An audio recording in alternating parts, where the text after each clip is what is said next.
নিতাই গৌর সীতানাথ বিদ্যমানন্দে হরি ধন বল হরি বল হরিও প্রেম সে গৌর শ্রী রাধে কৃষ্ণ জয় শ্রীকৃষ্ণ চৈতন্য মহাপ্রভু কি নিত্যানন্দ প্রভু কি অদ্বৈত প্রভু কি গদাধর পণ্ডিত কি শ্রীবাস পণ্ডিত কি তার সম্প্রদায় কি সনাতন ধর্ম কি বিশ্ববাসী কি গ্রামবাসী কি।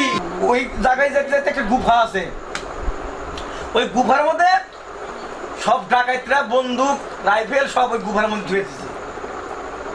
ওই গুফার মধ্যে তুলে দেয় মানে ডাকাইতি করে বাঘ শাক করে নিয়ে জায়গা বন্দুক করে 13 জন ডাকাইতি করে, কিন্তু আজকে 12 জন আর একজন নাই।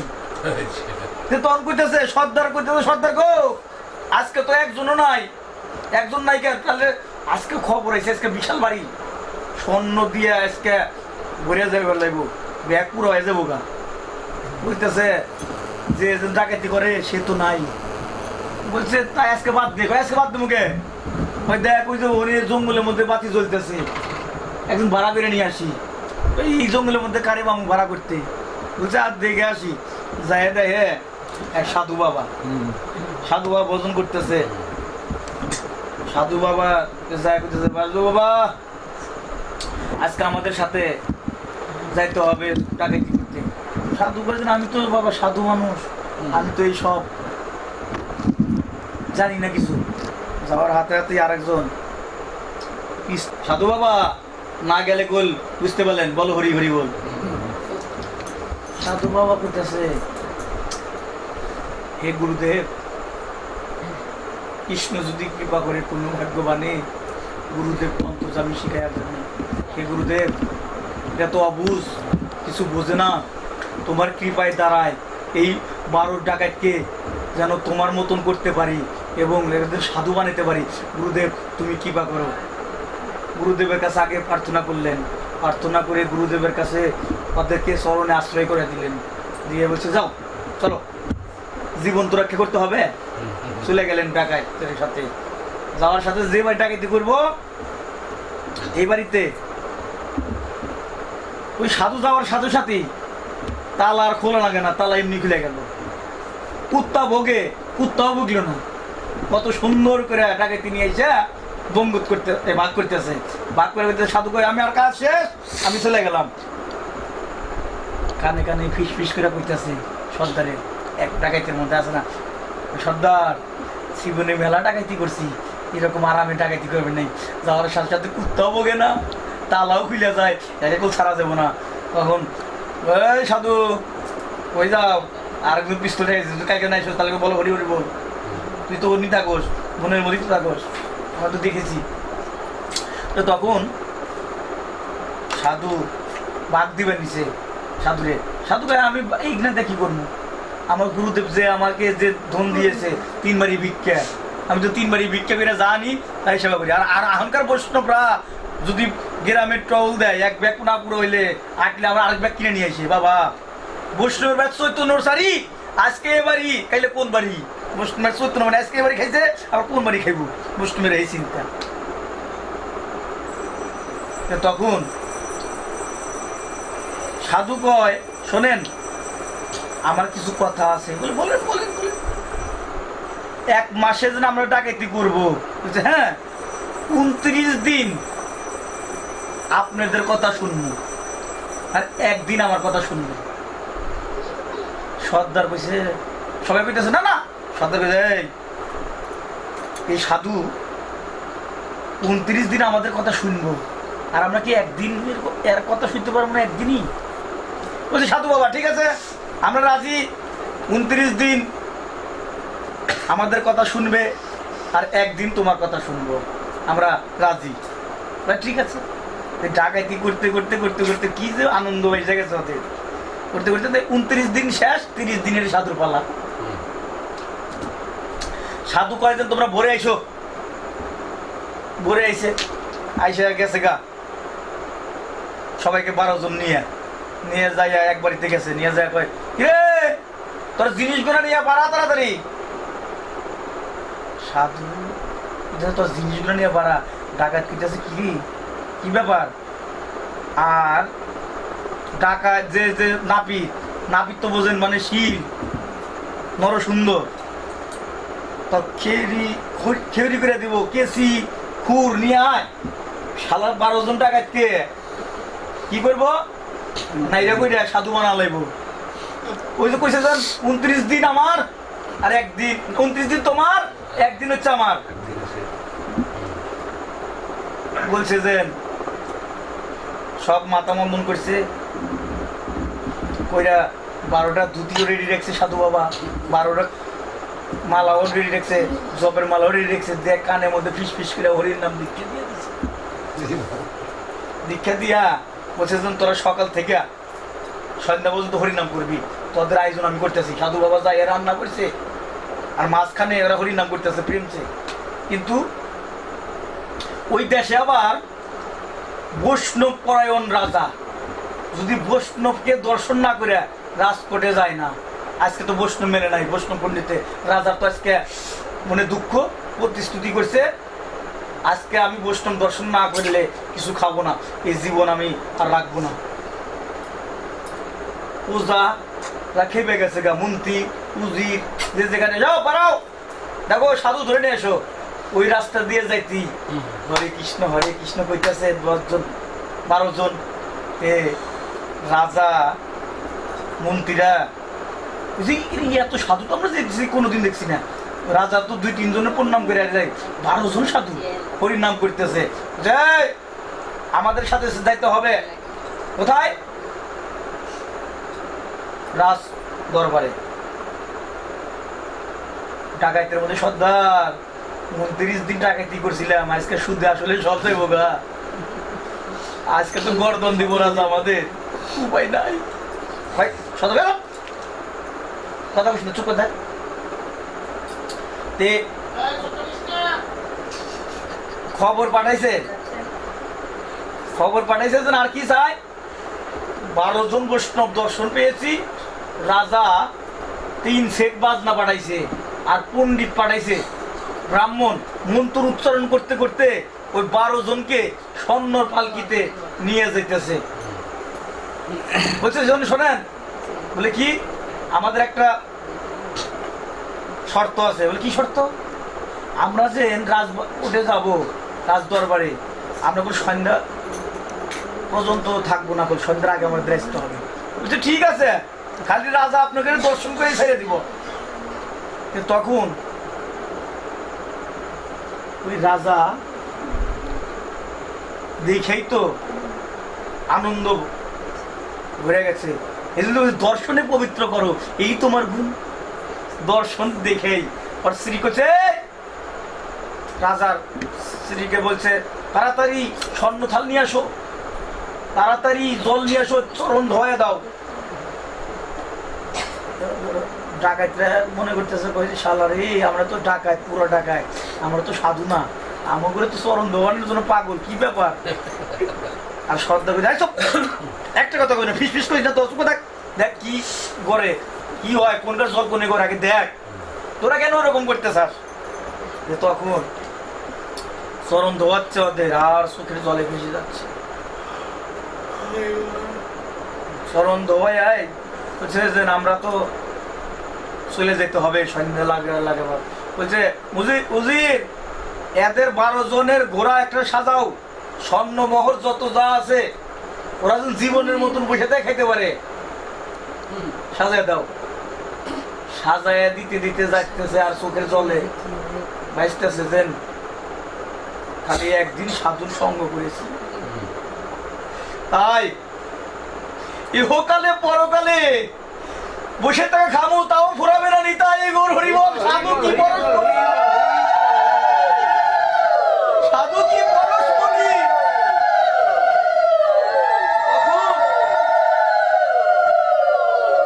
চলে গেলেন ওই সাধুর হনে যাই, সন্ধ্যা লেগে যায়। সাধু কইতেছে কি গো তোমরা চলে যাও, ওরা যাওয়ার আর সাহস পাচ্ছে না। বলছে ও তোমাদের মাথা নাই রয়েছে দেখে তোমরা এই ভয়ে যাচ্ছ না, তোমাদের বাড়ি এলে তোমাদের চিনতে পারবে না, এই কয়েকদিন বাদে চুল চালায় যাবো, চিনতে পারবে না। ও মালা আছে, মালা জন্য মালা ছিঁড়ে ফেলাও, ও তেলকটা আছে তেলকটা মুছে ফেলাও, ও ধুতি পরেছো ধুতিটা ছেড়ে দিয়ে লুঙ্গি পরো। বুঝছে সাধু বাবা, এর জন্য আমরা যাচ্ছি না। আমরা কিসের জন্য যাচ্ছি জানো সাধু বাবা? তোমার আমাদের 12 জনের যে তুমি কন্যে ফিস ফিস করে হরির নাম দিয়েছো, আমাদের বাড়ির কেউ তো হরির নাম পায় না, তাই তুমি এদেরকে হরির নাম দান করোনি। তাই গরুরি আমরা তো উদ্ধার হয়ে গেলাম সাধু বাবা, কিন্তু ওরা তো উদ্ধার হলো না, ওরা তো বঞ্চিত হয়ে গেল। তাই তুমি এদেরকে হরির নাম দিয়ে এদেরকে তুমি ভগবানের চরণে দাস করে দাও। তাই সাধু বাবার চরণে সবাই পড়ে গেল। সাধু বাবাকে বলছে, বাবা তোমার একদিন সাধু সঙ্গ করলাম তাই সর্বসিদ্ধি হলো বাবা, তাই আমরা জীবনের মতন সাধু বাবা বললে গুরুদেব তুমি ওদেরকে রক্ষা করো। তাই গুরুদেবের চরণে ওদেরকে পৌঁছাই দিল, দীক্ষা মন্ত্র দিয়ে দিলেন, আর জীবনের মতন ওদের ডাকাতি আর করতে হলো না। ওরা ভগবানের সেবা পূজা করে ওরা নিত্য ধামে চলে গেলেন। নিতাই গৌর হরি। তাই সাধু কি জিনিস, একটা চমুক, পরশমণি পাথর। সনাতন গোস্বামী এটা সবাই জানেন, মদন মোহনকে পোড়া রুটি দিত। একদিন যমুনাতে লবণের জাহাজ আটকে গেল। তখন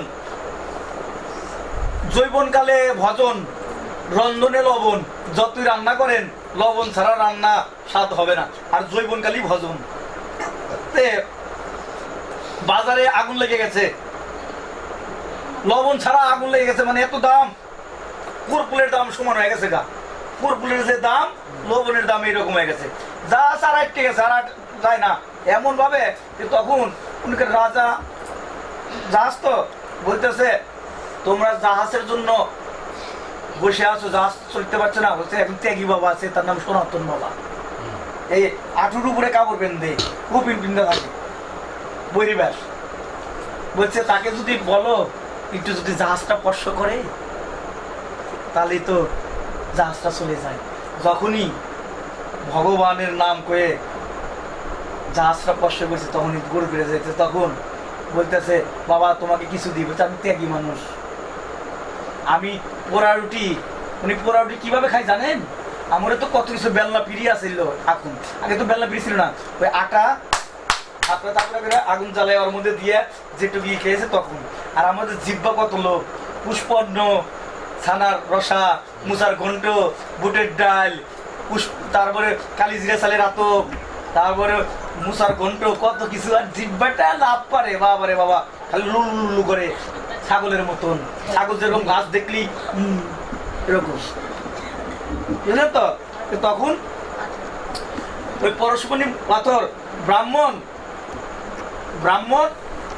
মায়ের সাধনা করত, সাধনা করে পরিপূর্ণ ভক্তি পরিপূর্ণ সঞ্চয় হয়েছে। তখন বলছে যে আমার একটা পরশমণি পাথর চাই, মেয়েকে বিয়ে দিব। বলছে যাও তুমি সিধা বৃন্দাবনে যাও, বৃন্দাবনে গেলেই দেখবা একজন সনাতন বাবা বলে আছে, তার কাছে পরশমণি পাথর আছে। তখন চলে গেলেন, চলে যেতে যেতেই একজন যমুনার নিকটে ভজন করছেন, যাই 10 দণ্ডবত প্রণাম করলেন। প্রণাম করে বলছে, বাবা আমি পরশমণি পাথর চাই।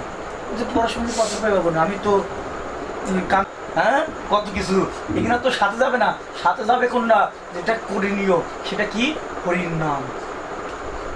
তখন পরশমণি পাথর যিনি ছিল শিলার সাথে সাথেই উঠাইলে পরশমণি পাথর।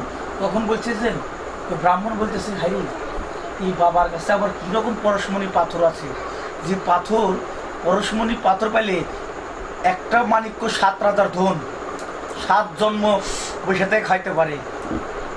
আর সেই পরশমণি পাথর কিনি লোক দিয়া ধুয়ে দিল যমুনাতে, তাহলে তার কাছে কি পাথর আছে, উনি যমুনার মধ্যে নিক্ষেপ করে দিলে। তখন ওই সনাতনের চরণে পড়ে গেল, বাবা আমাকে কৃপা করেন, আমাকে দীক্ষা মন্ত্র দেন। তখন যা যমুনায় চান করে, তখন এই যে দীক্ষা মন্ত্র দিলেন। দীক্ষা মন্ত্র নেওয়ার সময় উপযুক্ত, 8 বছর বয়সে থেকে দীক্ষা মন্ত্র নেওয়া উচিত। ওই যারক সন্তান, পিতা মাতার সেবাই লাগে না। তখন পরশমণি পাথর ত্যাগ করলেন। তখন দিল্লির আকবর শুনতে পারলেন কি যমুনার মধ্যে পরশমণি পাথর। তখন হাতি দিয়ে টানাইলো, দড়ি দিয়ে করলো, কিছুই পাইল না। সাধুদের কাছে যে ধন আছে জগতে আর কারোর কাছে নাই। বলছে এই জায়গায় আছে, ওই জায়গায় নাই, আর এই জায়গায় নাই, ওই জায়গায় আছে, আর এই জায়গায় আছে, সেই জায়গায় আছে। এর অর্থাৎ রাজার এই জায়গায় সিংহাসন আছে, ওই জায়গায় খালি রাজনীতি করে। আর যারা সন্ন্যাসী, যারা যোগী, যারা এনে তপস্যা করতেছে মনের তারা সুখ, ওই জায়গায়। আর যারা সাধুগুরু বৈষ্ণব, এই জায়গায় সম্মান, ওই জায়গায়ও সম্মান। তাহলে এই জায়গায়ও সম্মান আছে, ওই জায়গায়ও সম্মান আছে। বুঝলেন? একজন, আমরা তো গুরুদেবের মন্ত্র নেওয়ার জন্য পাগল, কিন্তু জব করে কয়জন? একজনও না। দেখেন, আপনারা প্রশ্ন করতে পারেন, সবাই তো হেনে জেরি আছে, সবাই একজন একজন ভক্ত আছে, নাইলে মার ভক্ত, নাইলে বাবার ভক্ত, নাইলে কালীর ভক্ত, নাইলে দুর্গার ভক্ত, নাইলে শিবের ভক্ত, না চণ্ডীর ভক্ত, সবারই ভক্ত আছে না? যতই গুরুদেবের কাছে মন্ত্র নিক, লোকনাথের ভক্ত, অনুকূলের ভক্ত, নাইলে ইয়ের ভক্ত, সবারই ভক্ত আছে। তে একদিন বড় ভাই আর ছোট ভাই, একজন হচ্ছে মায়ের ভক্ত আর একজন হচ্ছে গোবিন্দর ভক্ত। তে বড় ভাইয়ের হচ্ছে শক্তি কম, বড় ভাই যেন শক্তি পায় না, ও তো গোবিন্দর ভক্ত করে, শক্তি নাই, তো নিস্তব্ধ, মানে ধরা সাপ, বিষ নেই। তখন আর ছোট ভাইয়ের মায়ের সাধক, সিঁদুর লাগানো, শালু কাপড় পরা, ত্রিশূল। একদিন ভগবানের জন্য কলা অর্পণ করার জন্য আকাঙ্ক্ষা হলো বড় ভাইয়ের, কলা যদি দিতে পারতাম গোবিন্দরে, কলা দুধ, তাহলে জীবনটা সার্থক হইত। তাদের ঘরের পিছেই এলে কলার বাগান, কলা কত সুন্দর, একটা ছড়ি, এত বড় ছড়িটা ধরে আছে। যখন যদি কাটে তাহলে তো ছোট ভাইয়ের যে ত্রিশূল দিয়ে তো গায়ে মেরে লাগবো, পারতেছে না আনতে। তখন ওই কলার গাছই ভোগ লাগাইছে, যেন প্রভু কলা গাছই নমু। তখন কলারা পাইকে গেছে, পাইকে গেলে ছোট ভাই খালি লক্ষ্য রাখতেছে কখন কলা পাইকবো আর কখন মাইরে দিব। দাও দিয়ে আমানি কইরা নিয়ে গেছে গা। যদিন কয় কাটে, কাটলে তো সেবাই লাগে না, সবজি কাটে, এরকম মাছ কাটে, এরকম সেবাই লাগে না। কিন্তু আমানি বা বানানি শিক্ষা দিতে হলে আমানি বা বানানি বলতে হয়। তখন কলাটা নিয়ে আমার কাছে নিয়ে গেছে, নিয়ে যায়, কয় মা তুমি গ্রহণ করো। বলছে না, এই কলা আমি গ্রহণ করতে পারবো না, আমার ইষ্ট দেবতার ভোগ লাগাইছে। বলছে তোমার ইষ্ট দেবতা কে? কয় আমার ইষ্ট দেবতা হচ্ছে পরম গোবিন্দ। মা আমি তো জানছিলাম যে তুমি তুই আমার সব, আবার তোমারও ইষ্ট দেবতা আছে। আজকে থেকে আমি আর তোমার ভজনা করবো না। যাইয়া বড় ভাইয়ের চরণে পড়ে গেল, বড় ভাই আমাকে দীক্ষা মন্ত্র দাও, কৃষ্ণ মন্ত্র। তখন সেই ছোট ভাই কৃষ্ণ মন্ত্র দীক্ষা নিয়ে তারা মানব কুলে জন্ম সার্থক হইল। আমরা তো জানছিলাম যে মাই সব, কিন্তু মায়েরও ইষ্ট দেবতা ভগবান। একজন গুরুদেবের আইসে, গুরুদেবের কাছ থেকে মালা নিছে, মালা, এই জপের মালা। বলছে গুরুদেব আমাকে জপের মালা দান করেন। বলছে ঠিক আছে। গুরুদেব বলছে না তোর সময় হয় নাই। বলছে না না দেন। জপের মালা নিয়ে কয়েকদিন জপ করে নটকে রাখছে, আর জপ তপ করে না। কিছুদিন আগে গুরুদেব আসবেন, সবাই প্রস্তুতি নিছে। আজকে পাঠ হবে, কোথায় ভাগবত পাঠ হবে, কোথায় বলছে অন্য জায়গায় ভাগবত পাঠ হবে। ভগবতের কথা শ্রবণ, কীর্তন, স্মরণ, পদশ্রবণ, এখানে সব বিশ্লেষণ করছেন। ওইরাই তখন মালারা নিয়ে গেছেন, নিয়ে যাইয়া জপ করতেছে আর কাঁদতেছে মালাটা। গুরুদেব লক্ষ্য করতেছে পাঠে থেকে বসে দেখি, বলছে বাহ তোর আমার শিষ্যটা এত পরিবর্তন হয়ে গেল, 3 মাস হয়ই নাই তাই পরিবর্তন। তখন সবাই চলে গেছে, চলে গেলি বলছে বাবা তোর এত পরিবর্তন হইলো, তুই এত কান্না করলি, চোখের জল তোর এতই অশ্রু প্রবাহিত হলো। বলছেন গুরুদেব আমি তো এই জন্য পরিবর্তন হয়েছি না, আমার মালার মধ্যে না বল্লার বাসা করছে, বল্লা একটা কামড়াইতেছে, সেটার জন্য আমি কাঁদতেছি, ওই ব্যথার জন্য, কিন্তু হরি নামের জন্য কাঁদতেছি না। এই তো আমাদের দৃষ্টান্ত, এই তো আমাদের দিছে। বল্লার তো বাসা করছে, বেঙ্গুলের বাসা করছে, বেঙ্গুলের যে বসা কামড়াইতেছে আর ব্যথা, এই কান্না করতেছে। কইতেছেন গুরুদেব আমি তো এই মালার জন্য কাঁদছি না, আমি তো ব্যথাতে, এই যে আমাদের তেতাব জ্বালা যেন একটা বল্লা আছে সংসার জ্বালায়, এই জ্বালায় তো আমরা কাঁদছি, কৃষ্ণর জন্য তো একটুকু কাঁদছি না, তাই গরু একজন বলছেন এত খারাপ, মানে তিনি বিবাহ করেছেন, বউ থাকতেও তিনি বেশ্যালয়ে যায়, এত বেশ্যালয় পয়সা যায়, তো বলতেছে ফুল কই যায় কৃষ্ণেই নম। ওই যে বেশ্যালয়ে যে খারাপ লোকটা হে কইতেছে তুমি আগে স্বর্গে যাইবা না নরকে যাইবা। ওই বেটা কইতেছে আমি তো জীবন ভরাই নরক ধামই ঘুরছি, স্বর্গে তো আমার যাওয়ার সৌভাগ্য হয় নাই, আমি আগে একটু স্বর্গে তাই ঘুরে আসি। যাইয়া দেখে স্বর্গে ফুলের সজ্জায় জর্জরিত বাগান, এমন বাগান ফুল ফুটে রয়েছে, তারপরে যাইয়া দেখে একটা আবার কাশিও আছে, মানে যার ঘাস কাটে কাশি, আইসা কয় কাশি কয়, ওই কাশি দিয়া খালি ফুল কাটতেছে, কইতেছে কৃষ্ণই নম কৃষ্ণই নম কৃষ্ণই নম। বেটা 10 মিনিটের কাছে কইছে জমায় 10,000 বছর যায়, তাও বেটা ওই স্বর্গই রয়েছে আর আসলো না, নিতাই গরু 10 মিনিটে 10,000 বছর খালি কৃষ্ণই নম কৃষ্ণই নম কৃষ্ণই নম।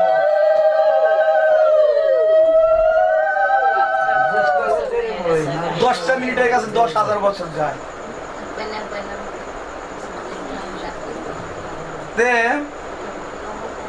সত্য তেতা দাপর কুলি 4 যুগে, সত্য যুগে 12 বছর ধ্যান করা নাইতো, 12 বছর তেতা যুগে যজ্ঞ করা নাইতো, আর দাপর যুগে অর্চনা, আর কলিতে নাম। তাহলে 12 বছর সমান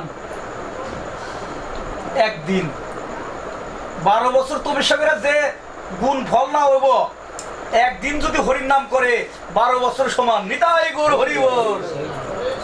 এই হরিবাসর তিথি আগামী রবিবার একাদশী তিথি, এই একাদশীর দিন সারা রাত জাগরণ করতে হয়।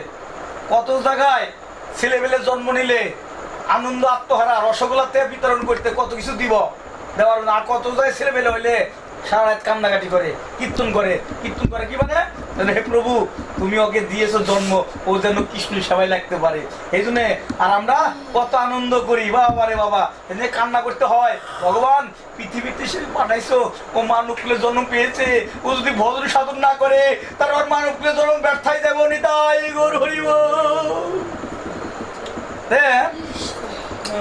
একদিন হরি নাম করলে 12 বছর সমান। তখন একদিন এক ব্রাহ্মণ, দরিদ্র ব্রাহ্মণ, সে ভিক্ষা করে, ভিক্ষা করতে করতে তার জীবনটা এই ভিক্ষার দ্বারাই চলে। একদিন রাজবাড়ি গেছে, রাজার হনে গেলে 7 মিনিট, রাজবাড়িতে গেলেই ভিক্ষার দেয় না রাজা। একদিন রাজা মন্ত্রী নিয়ে হাঁটতে পারাইছে, একটু হেঁটে আসি। হাঁটতে থাকতে একটা মাটির দোলা, এত বড় একটা মাটির চাপা, ওই মাটির চাপাটা রাজা কইল, এই মন্ত্রী মাটির দোলাটা উঠাও, উঠায় নিয়ে চলো। নিয়ে গেল, নিয়ে যাইয়া যত্ন করে মাটির চাপাটা ধুয়ে দিল। কিছুদিন পর দাওয়াত দশির দিন ব্রাহ্মণ গেছে ভিক্ষার জন্য রাজবাড়িতে, যায় বলছে বাবা কিছু ভিক্ষা দেন। তখন মন্ত্রী দেখো ওই দলাটা দিয়ে দাও, মাটির দলাটা। ব্রাহ্মণ মাটির দলাটা দিছে ব্রাহ্মণ আত্মহারা খুশি বাঘ এমন খুশি হয়েছে না, বিশাল খুশি হয়েছে। নিয়ে আইছে জংলার মধ্যে, আর ভার তো বৃদ্ধ মানুষ ছেলে পেলে নাই, 80 বছরের বুড়া, তো অত ভার কি আর 5 কেজি 10 কেজি মাটি, তো এত বড় দলাটা কি আর আনতে পারে? এত রাস্তা ঘাইমে গেছে, রাস্তায় বসে আর যায় বসে গেছে বাড়িতে যায়। হ্যাঁ, ব্যাগটা দেখছে ভরা, ব্রাহ্মণী তো খুব খুশি। পয়তা দিলে ব্রাহ্মণ চেনা যায়, কিন্তু ব্রাহ্মণী চেনা কঠিন। ব্রাহ্মণীরা খুব কৃপণ, ব্রাহ্মণের থেকে ব্রাহ্মণীরা খুব কৃপণ। হ্যাঁ, ক্ষীর খাও পীর চেনো না। আর ব্রাহ্মণী যে কষ্ট করে না, ব্রাহ্মণী তো বেশি কষ্ট করে। তখন ব্রাহ্মণী দেখে খুব খুশি, বলে দেখ মাটির দলা। বুঝেছে মাটির দলা কেন? বলছে ওগো এই ইন্দুরের গর্ত বোঝানোর জন্যই তো মাটির দলাটা দিছে, রাজা আমার কত ভাগ্যবান। তুমি কেন ওইরকম করতেছো? আমি তো ইন্দুরের গর্ত আমি বুঝাইতে পারতাম না, তুমি তো আমার কত কইতো কি গো ইন্দুরের গর্তটা বুঝাও, আমাদের তো ইন্দুরে সব কেটে শেষ করল। এই জন্যই তো ভগবান আমাদের মিলা দিছে মাটির দলাতে। এবার করতে করতে রাজা তো মারা গেছে, মারা গেলেই যমদূত বিষ্ণুদূত সব আইছে। আইলি রাজারে তো একটা পাহাড়ের মধ্যে দাঁড় করা রাখছে, পাহাড়ের মধ্যে রাজাকে দাঁড় করাইয়া রাজা কয় কি গো আমার খিদের তো পেট জ্বলে যায়, আমার খাইবার দাও। তুমি জানো না এই এত বড় পাহাড়টা মাটি রয়েছে, তুমি না ব্রাহ্মণিক মাটি দিছিলা, সেজন্য তো তুমি মাটি খাইবা। এই পাহাড়ের প্রত্যেক দিনই 100 গ্রাম করে মাটি খাইতে খাইতে যে বস্ত্র লাগবো, এই বস্ত্র তুমি মাটির নিয়ে দাঁড়ায় থাকবা। তুমি কি তোমার মনে নাই ব্রাহ্মণের মাটি দিয়েছিলে না, এই মাটি তো তোমাকে খাবার এই পাহাড়ের মধ্যে রাখছে। তাই ব্রাহ্মণ তো দয়াল, ও তার অভিশাপ দিল না, ও তার আনন্দ আত্মহারা বলছে বাহ রাজা আমাকে কত উপকার করলো, ইন্দ্রের গর্ত বোঝানোর জন্য তো মাটিটা দিল। হ্যাঁ বলছেন এই ক্ষত্রিয় বৈশ্য শূদ্র ব্রাহ্মণ, এই ব্রাহ্মণের মধ্যে 4 জাতির মধ্যে সর্বশ্রেষ্ঠ কে? না,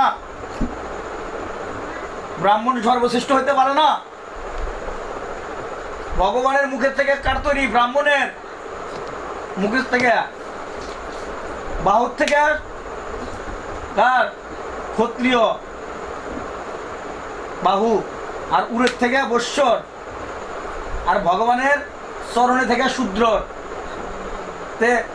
ব্রাহ্মণ, হ্যাঁ ব্রাহ্মণ শ্রেষ্ঠ, কিন্তু ব্রাহ্মণ পারবে না। এই 3 জাতির সেবা করবে কে? শূদ্র। ব্রাহ্মণের পাওয়ার কমে গেছে। ব্রাহ্মণ কেন সেবা পূজা করবো, পূজা বাইল করবো? যদি শূদ্র যদি ঘন্টা না বাজায় মানায়, ব্রাহ্মণ পূজা করবো কি দিয়া? ব্রাহ্মণের এত তেজ, এত হয়তো ব্রাহ্মণ তো বানাইতে পারবো না রে। কিন্তু যদি শূদ্র যদি ঘন্টা না বানায়, তাহলে পূজা করবো কি দিয়া? আচ্ছা গেল। ক্ষত্রিয় কি যুদ্ধ করা, তোরও যদি কামান না বানায় যুদ্ধ করবো কি দিয়া? আর বৈশ্য কি ব্যবসা, দাড়িওয়ালা যদি না বানায় ব্যবসা করবো কি দিয়া? আর শূদ্র সর্বশ্রেষ্ঠ, 4 জাতির শ্রেষ্ঠ শূদ্র ভগবানের চরণে থেকে, মানে তারা সেবা পরায়ণ। এই জন্য ভগবান সবাইকে শ্রেষ্ঠ বানাইছে। তাই আপনারা শূদ্র, আপনারা সর্বশ্রেষ্ঠ। যারা কৃষ্ণ ভজন করে না তারাই হচ্ছে শূদ্র, আর যারা কৃষ্ণ ভজন করে তারা হচ্ছে বিপ্র। নিতাই গৌর হরি বল। সবাই যেন ভগবানের চরণের দাস হতে পারে এই কামনা করে আজকের মতন ভাগবতী কথা বিশ্রাম রইল। নিতাই গৌর হরি বল।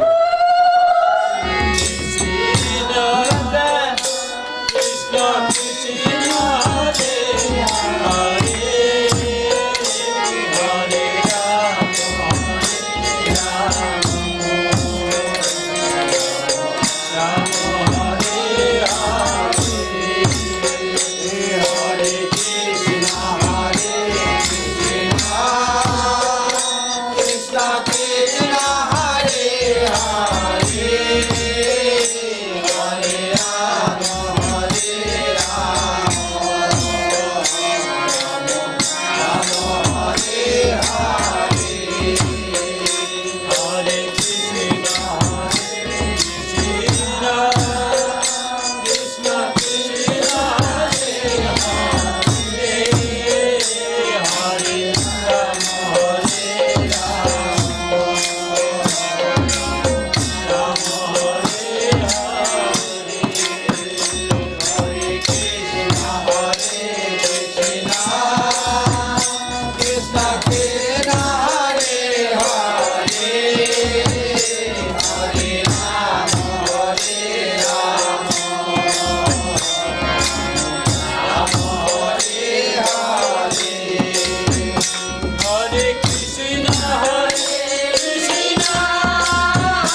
Hare